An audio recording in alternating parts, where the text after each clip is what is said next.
ಇತ್ತೀಚಿನ ಸಂಚಿಕೆಗಳನ್ನು ಜಾಹೀರಾತಿನ ಕಿರಿಕಿರಿ ಇಲ್ಲದೆ ನೋಡಿ.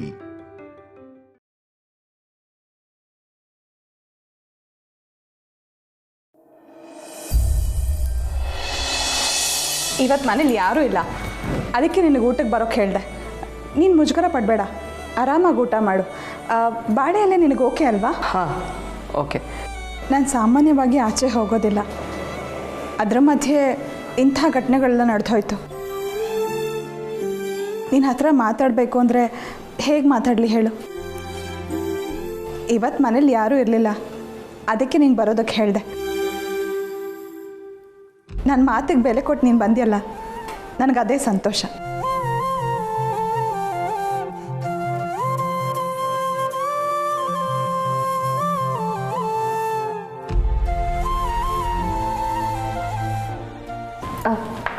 ರಾಖಿ, ನೀನೇನಿಲ್ಲಿ? ಸತ್ಯ, ನಿನಗೆಲ್ಲ ವಿಷಯ ಗೊತ್ತಿದೆ ಅಂತ ನನಗೆ ಗೊತ್ತು. ರಿತು ನಿನಗೆಲ್ಲ ಹೇಳಿರ್ತಾಳೆ. ನೀವು ರಾಖಿ ಜೊತೆ ಊಟ ಕೂತ್ಕೊಳ್ಳಿ.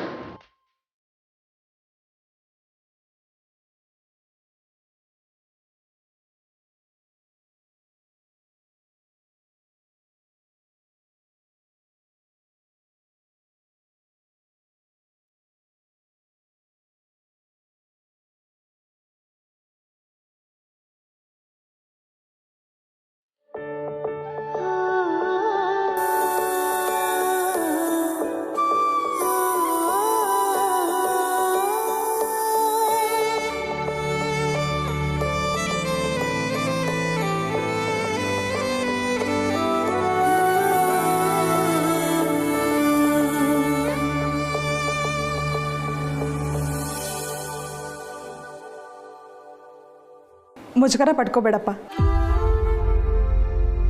ಆರಾಮಾಗಿ ಊಟ ಮಾಡು. ಯಾವಾಗಲೂ ಅದೇ ರೈಸ್ ಬಾತು ಅನ್ನ ಸಾಂಬಾರು ತಿಂದು ನಾಲ್ಗೆ ಜಡ್ಡಿಡ್ದು ಹೋಗಿರತ್ತೆ.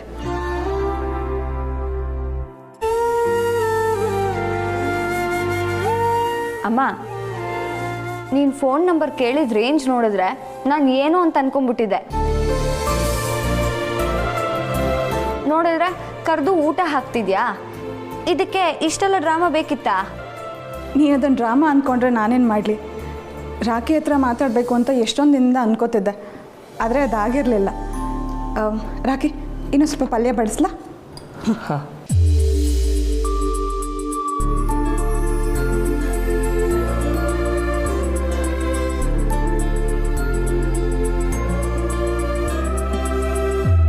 ತುಂಬ ದಿನ ಆಗಿತ್ತು ಆಂಟಿ ಇಂಥ ಊಟ ಮಾಡಿ.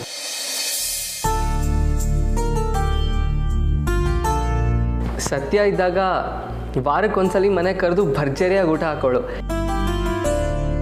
ಈಗ ನಿಮಗೆ ಗೊತ್ತಲ್ಲ ಅಮ್ಮ ಅಜ್ಜಿ ಎಷ್ಟು ಕಷ್ಟ ಅಂತ.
ಅಲೆಲೆಲೆಲೆ, ಈ ಜನಕಿದು ವರ್ಷಾನ್ಗಟ್ಲೆ ಆದರೂ ನಮಗೆ ಕಲ್ಸೋಕ್ಕಾಗದೇ ಇರೋವಂಥದ್ದನ್ನು ಬಾಲ 7-8 ತಿಂಗಳಲ್ಲಿ ಕಳಿಸ್ಬಿಟ್ಟಿದ್ದಾನೆ.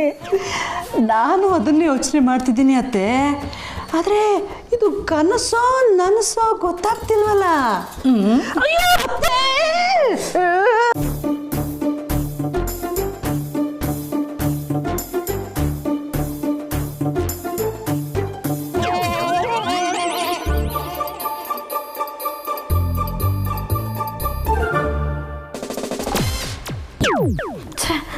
ನನ್ನ ಬುದ್ಧಿಗೆಷ್ಟು ಅಮ್ಮನ ಮನೇಲಿ ಇದ್ದೀನಿ ಅನ್ನೋದು ಮರ್ತೋಗಿದ್ನಲ್ಲ.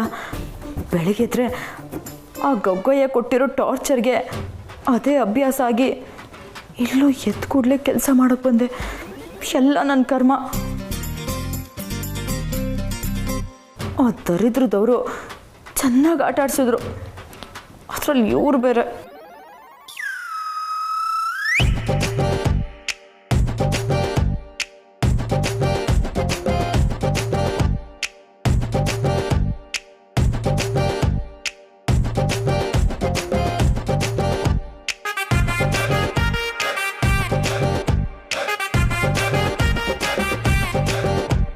ಏನಕ್ಕೆ ನಗ್ತಾ ಇದ್ದೀರಾ? ಇಲ್ಲೇನು ಕೋತಿ ಕುಣಿತಿದ್ಯಾ?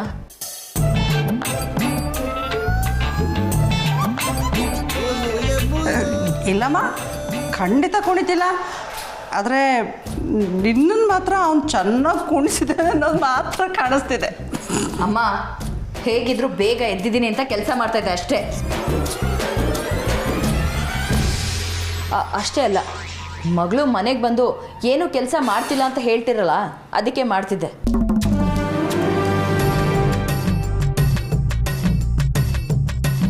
ಆಯ್ತಾಯ್ತು, ನಂಬಿದ್ವಿ. ಏನು ನಂಬೋದು? ಅದೇ ನಿಜ. ಆಯ್ತು ಆಯಿತು, ಅದಕ್ಕೆ ಯಾಕೆ ಮೈ ಮೇಲೆ ಬೀಳ್ತೀಯ? ಜಾನಕಿ, ಇನ್ಮೇಲೆ ಎಲ್ಲ ಕೆಲಸಕ್ಕೂ ಇವಳನ್ನು ಸೇರಿಸ್ಕೊ. ಯಾಕಂದರೆ ಪಾಪ ಅವಳಿಗೂ ಹೊತ್ತು ಹೋಗ್ಬೇಕಲ್ವಾ. ಬೆಳಗಿನ ಹೊತ್ತು ಪಾತ್ರೆ ಅವಳು ತೊಳಿಲಿ, ರಾತ್ರಿ ಹೊತ್ತು ನೀನು ತೊಳ್ಕೊ, ಮಧ್ಯಾಹ್ನ ಹೊತ್ತು ನಾನು ತೊಳೆಯೋದಿದ್ದೇ ಇದೆ.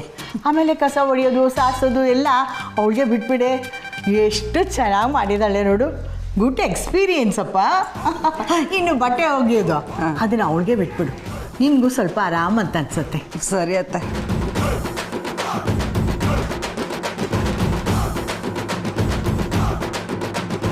ಎಲ್ಲ ಮಾಡೋಕ್ಕೆ ನಾನೇ ನಿಮ್ಮ ಮನೆ ಕೆಲಸದವಳ? ನಾನು ಇದನ್ನೆಲ್ಲ ಮಾಡಲ್ಲ. ಯಾಕೆ ಮಾಡಲ್ಲ ಅಂತೀಯಾ? ಗಂಡನ ಮನೇಲಿ ಎಲ್ಲ ಕೆಲಸನೂ ಮೈ ಬಗ್ಸಿ ಮಾಡ್ತಾ ಇದ್ದೆ, ಈಗ ಇಲ್ಲಿಬ್ಬರು ಮುದುಕಿರು ಹೇಳಿದ್ರೆ ಆಗಲ್ಲ ಅಂತೀಯಾ?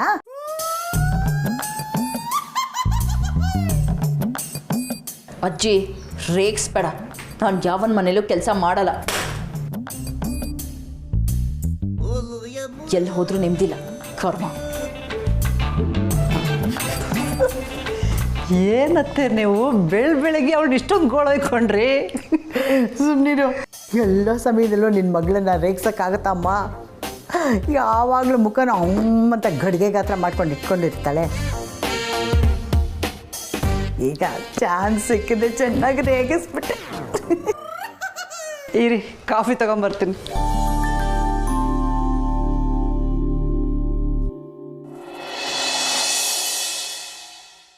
ರಾಖಿ, ಚಿಕ್ಕತ್ತೆ ನಿನ್ನನ್ನು ಇದ್ದಕ್ಕಿದ್ದಾಗೆ ಕರೆದಿದ್ದಕ್ಕೆ ರಿತು ನನಗೆ ಟೆನ್ಷನ್ನೇ ಕೊಟ್ಬಿಟ್ಲು.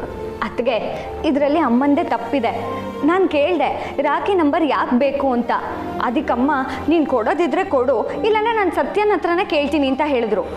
ಊಟಕ್ಕೆ ಕರಿತಾ ಇದ್ದೀನಿ ಅಂತ ಹೇಳಿದಿದ್ರೆ ಆಗಿರೋದಪ್ಪ. ಬರೀ ಊಟಕ್ಕಷ್ಟೇ ಅಲ್ಲಮ್ಮ ಕರೆದಿರೋದು, ನಾನೇ ಖುದ್ದಾಗಿ ರಾಖಿಗೆ ಥ್ಯಾಂಕ್ಸ್ ಹೇಳಬೇಕಾಗಿತ್ತು, ಅದಕ್ಕೆ ಬರೋಕ್ಕೆ ಹೇಳಿದೆ. ಎಲ್ಲರೂ ಮಜ್ಜಿಗೆ ತಗೊಳ್ಳಿ. ರಾಖಿ ತಗೋಪ್ಪ. ಅಯ್ಯೋ ಬೇಡ ಆಂಟಿ, ಹೊಟ್ಟೆ ಆಲ್ರೆಡಿ ಫುಲ್ಲಾಗಿದೆ, ಜಾಗನೇ ಇಲ್ಲ. ಒಂದು ಲೋಟ ಮಜ್ಜಿಗೆಗೆ ಜಾಗ ಇಲ್ವಾ? ಊಟ ಆದಮೇಲೆ ಮಜ್ಜಿಗೆ ಕುಡಿದ್ರೆ ಜೀರ್ಣಕ್ರಿಯೆಗೆ ಒಳ್ಳೆಯದು. ತಗೋಪ್ಪ.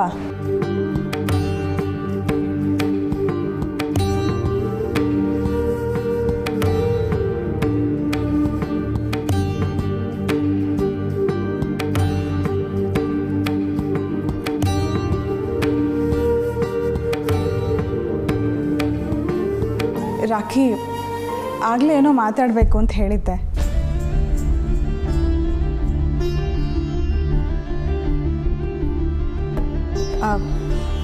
ನನ್ನ ಮಗಳು ಮತ್ತು ನೀನು ಪ್ರೀತಿಸ್ತಾ ಇರೋದು ಗೊತ್ತಾಗಿ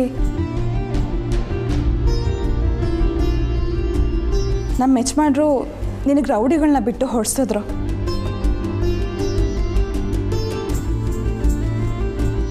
ಅವ್ರು ಮಾಡಿದ ತಪ್ಪು, ಅವ್ರು ಹಾಗೆ ಮಾಡಬಾರ್ದಾಗಿತ್ತು. ಆದರೆ ಮಗಳ ಮೇಲಿರೋ ಕುರುಡು ಮಮತೆ ಅವ್ರ ಕೈಯಿಂದ ಅಂಥ ಕೆಲಸ ಮಾಡಿಸ್ಬಿಡ್ತು. ಅಯ್ಯೋ ಬಿಡಿ ಆಂಟಿ, ಹಳೆ ವಿಷಯ ಎಲ್ಲ ಯಾಕೀಗ? ಅದರಿಂದ ನೀನು ಪರೀಕ್ಷೆ ಬರೀದೇ ಇರೋಗಾಯ್ತು. ನೀನು 1 ವರ್ಷದ ಶ್ರಮ ನಮ್ಮಿಂದ ಹಾಳಾಯ್ತಲ್ಲಪ್ಪ. ಹೋಗಲಿ ಬಿಡಿ ಚಿಕ್ಕತ್ತೆ, ಆಗಿದ್ದಾಯಿತು, ಅದನ್ನು ಸರಿ ಮಾಡೋದಕ್ಕಾಗಲ್ಲ ಅಲ್ವಾ? ನೀವು ಯಾಕೆ ಇಷ್ಟೊಂದು ಬೇಜಾರು ಮಾಡ್ಕೋತಿದ್ದೀರಾ? ಅದು ಹಾಗಲ್ಲ ಸತ್ಯ, ನಮ್ಮಿಂದ ಇವನಿಗೆ ಎಷ್ಟೆಲ್ಲ ತೊಂದರೆ ಆಯಿತು.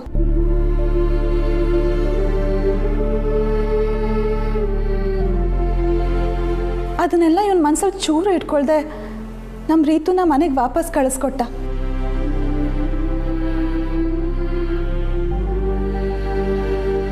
ಇವನ ಜಾಗದಲ್ಲಿ ಬೇರೆ ಹುಡುಗರು ಇದ್ದಿದ್ರೆ ಏನೇನಾಗಿರ್ತಿತ್ತು.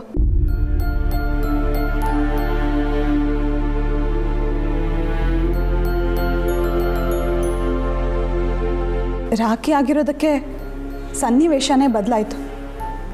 ರೀತು ಹೇಗೆ ಅಂತ ನನಗೆ ಚೆನ್ನಾಗಿ ಗೊತ್ತು.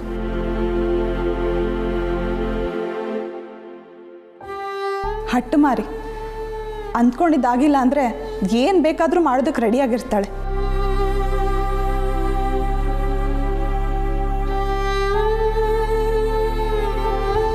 ಅಂಥ ಹುಡುಗಿನ ಒಂಚೂರು ಹೆಚ್ಚು ಕಡಿಮೆ ಆಗ್ದಾಗ ನಿಭಾಯಿಸ್ತಿಲ್ಲಪ್ಪ. ತುಂಬ ಥ್ಯಾಂಕ್ಸ್. ನೀನು ಬರೀ ನನ್ನ ಮಗಳನ್ನ ಉಳಿಸ್ಕೊಟ್ಟಿಲ್ಲ, ನಮ್ಮ ಫ್ಯಾಮಿಲಿ ಘನತೆನೂ ಉಳಿಸ್ಕೊಟ್ಟಿದ್ಯಾ. ನಿನ್ನ ಮುಂದೆ ನಾವೆಲ್ಲರೂ ಚಿಕ್ಕವರಾಗ್ಬಿಟ್ವಿ.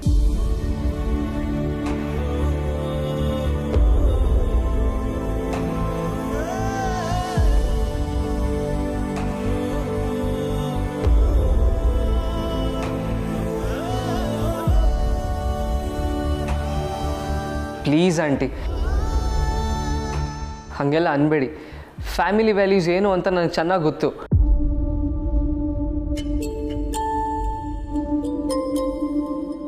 ಸತ್ಯ ನಮಗೆಲ್ಲ ಹೇಳೋದು ಯಾವಾಗಲೂ ಅದೇನೆ.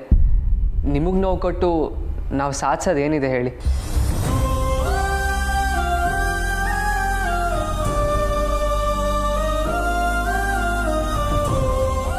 ಎಕ್ಸಾಮ್ ಈ ಸಲ ಬರೆಯೋಕ್ಕಾಗಲಿಲ್ಲ ಅಂದರೆ ಮುಂದಿನ ಸಲ ಬರೆದ್ರೆ ಆಯಿತು. ನೀವೇನು ಬೇಜಾರು ಮಾಡ್ಕೊಬೇಡಿ ಆಂಟಿ, ಎಲ್ಲ ಹಣೆ ಬರ ಅಷ್ಟೆ. ನೋಡಿ, ನಾನಂತೂ ಯಾವುದೂ ಮನಸ್ಸಲ್ಲಿ ಇಟ್ಕೊಂಡಿಲ್ಲ. ಪ್ಲೀಸ್ ನೀವು ಇಟ್ಕೊಂಡು ಕೊರಗಬೇಡಿ. ನೀನು ಹೀಗೆ ಹೇಳ್ತಿರೋದು ಇನ್ನು ದೊಡ್ಡ ಗುಣ ಅಪ್ಪ. ಇಲ್ಲ, ನೀವು ನನ್ನ ಮಾತಾಡಿಸ್ದೆ ಹೋಗಿದ್ದರೂ ನಾನು ಏನೂ ಅನ್ಕೋತಾ ಇರಲಿಲ್ಲ. ನನಗೆ ಈ ಅವಮಾನ ಎಲ್ಲ ಅಭ್ಯಾಸ ಆಗೋಗಿದೆ.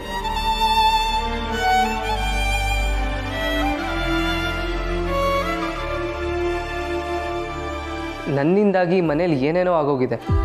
ಆದರೂ ನೀವು ನನಗೆ ನೋವಾಗಬಾರ್ದು ಅಂತ ಕರೆದು ಊಟ ಹಾಕಿ ಪ್ರೀತಿಯಿಂದ ಮಾತಾಡ್ಸಿದ್ರಲ್ಲ, ಅಷ್ಟು ಸಾಕು. ಈ ಪ್ರೀತಿ ವಿಶ್ವಾಸದ ಮುಂದೆ ಬೇರೆ ಏನೂ ಇಲ್ಲ. ನಿಜ ಹೇಳಬೇಕು ಅಂದರೆ ನಾನು ಅಮ್ಮನ ನೋಡಲಿಲ್ಲ. ಇವತ್ತು ನಿಮ್ಮನ್ನ ನೋಡ್ತಾ ಇದ್ದರೆ ಅಮ್ಮ ಹೀಗೆ ಇರ್ಬೋದೇನೋ ಅಂತ ಫೀಲ್ ಬಂತು. Thank you so much. ನೀನು ನನ್ನ ಮಗನ ಥರಾನೇಪ್ಪ.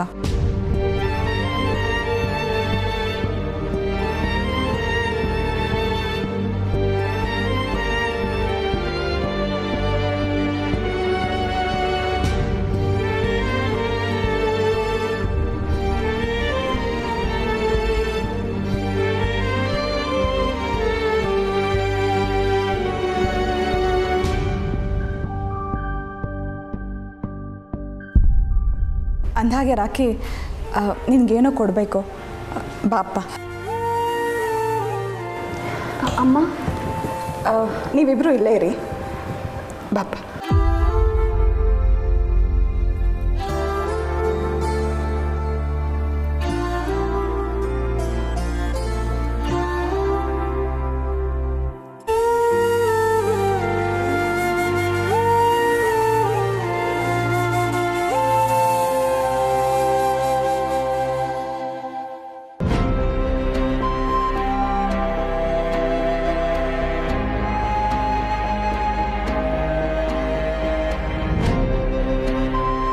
ರಾಖಿ, ಬಾಪ.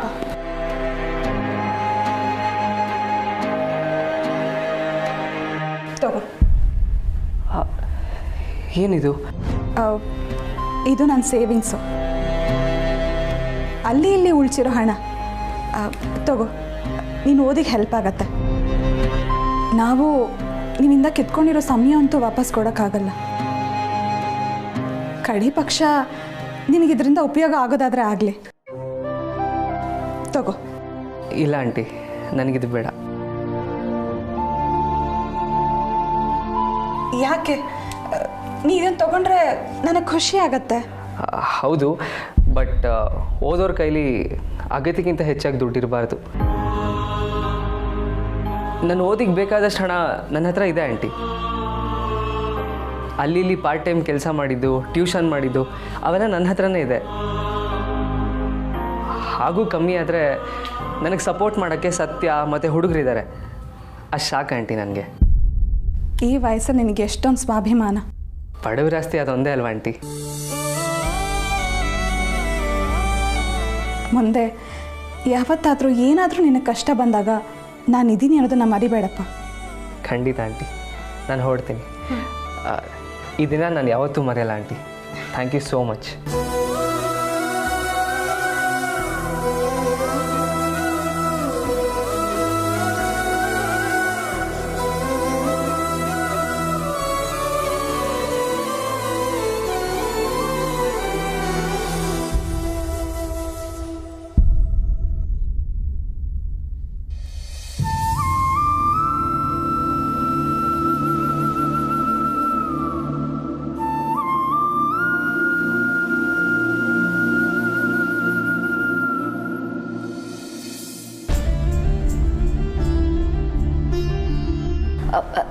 ರಾಕಿ, ಏನಾಯಿತು?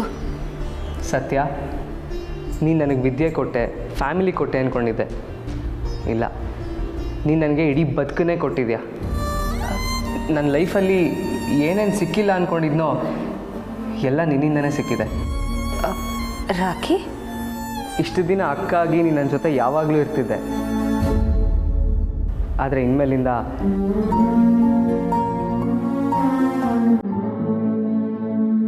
ಅಮ್ಮನೂ ಸಿಕ್ಕಿದ್ದಾರೆ.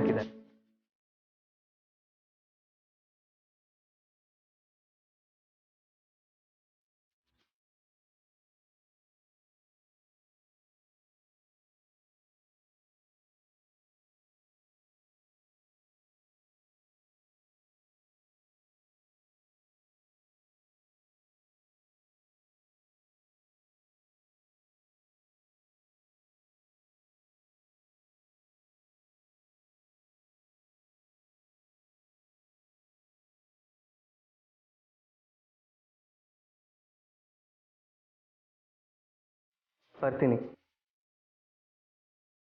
ಬಾಯ್.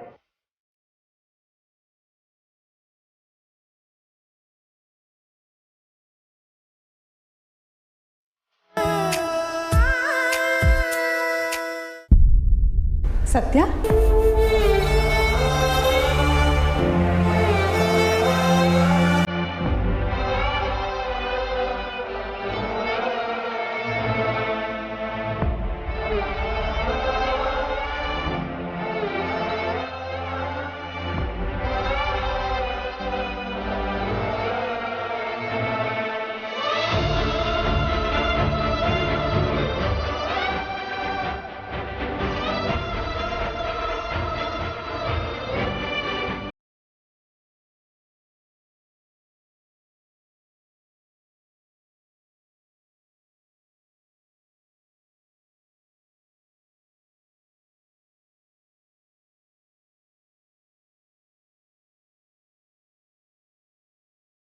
Thank you ಚಿಕ್ಕತ್ತೆ.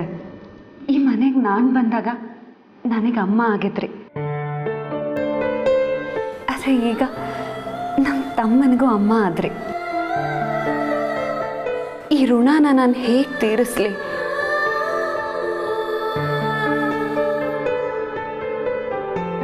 ರಾಖಿ ಯಾವತ್ತು ಇಷ್ಟೊಂದು ಖುಷಿಯಾಗಿದ್ದಿದ್ದು ನಾನು ನೋಡೇ ಇರಲಿಲ್ಲ. ನಿಮ್ಮಿಂದ ಸಂತೋಷ, ಸಂತೃಪ್ತಿ ಎಲ್ಲ ನೋಡಿದೆ.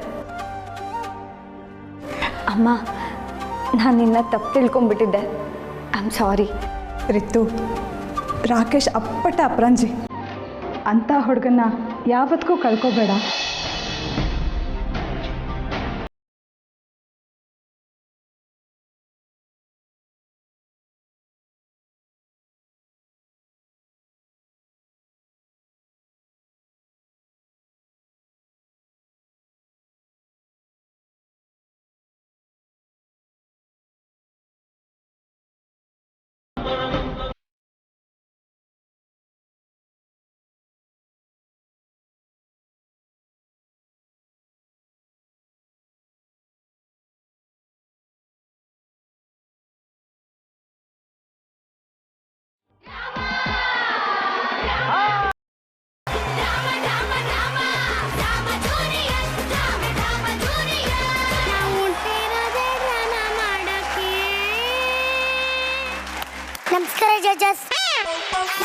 ಆನಂದಣ್ಣ.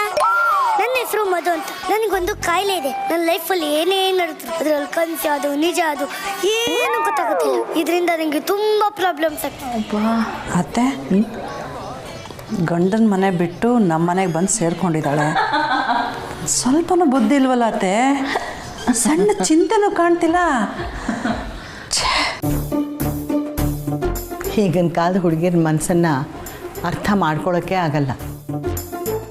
ನಮ್ಮ ಕಾಲದಲ್ಲಿ ಹೀಗೆಲ್ಲ ಇರಲಿಲ್ಲಮ್ಮ. ಒಂದು ಸಲ ತಾಳಿ ಕಟ್ಟರೆ ಮುಗೀತು, ಅವನೇ ಸರ್ವಸ್ವ ಅಂತ ಬದುಕ್ತಾ ಇದ್ವಿ. ಕಷ್ಟನೋ ಸುಖನೋ ಅವನೇ ನಮಗೆಲ್ಲ ಅಂತ ತಿಳ್ಕೊಂಡು ಬದುಕ್ತಾ ಇದ್ವಿ ಕಣೆ. ಬೇಬಿ